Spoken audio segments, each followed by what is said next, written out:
17 years ago, I bought this 1.1 litre Wagoner because it was the most affordable practical hatchback at the time. How has this Wagoner evolved over the years?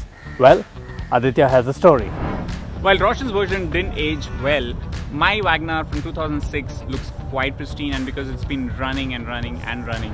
Now that you've seen the older versions of the Wagoner, it's finally time to see the big version of the new Wagoner.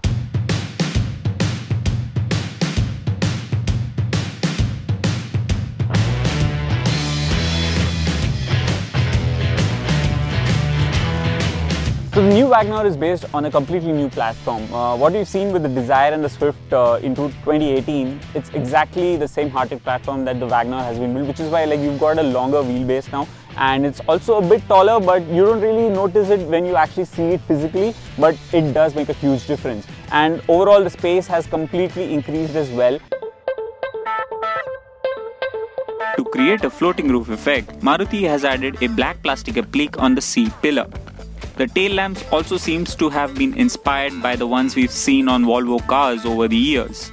With a boot space of 341 litres, the new Wagoner is significantly more spacious than its rivals.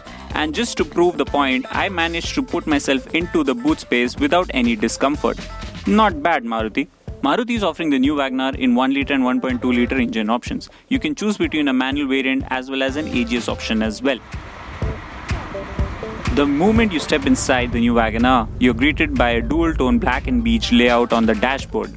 Even the plush upholstery of the seating makes you feel a lot more comfortable, and the whole premiumness factor that Maruti has talked about with this car is clearly visible from all corners.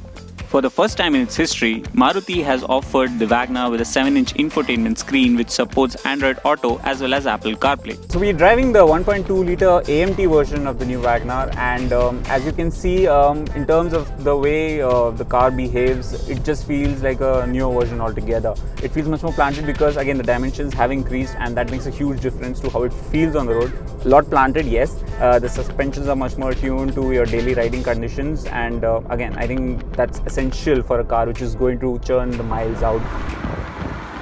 With the increase in price, we would have liked Maruti to offer rear AC vent, back speakers would have come in handy as well, and the option of not having alloys in the top variant is rather disappointing.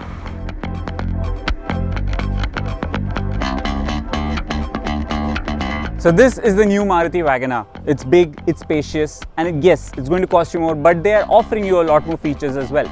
This comes in 1 litre and 1.2 litre, AMT or manual, whichever you prefer. If you are going to be driving in city, then I think AMT seems to be the go-to option for a lot of people these days, and Maruti feels that it's time a Wagoner person also does. Yes, it is an able Santro competitor, but the thing with Wagoner is that even without those changes, it has been doing millions.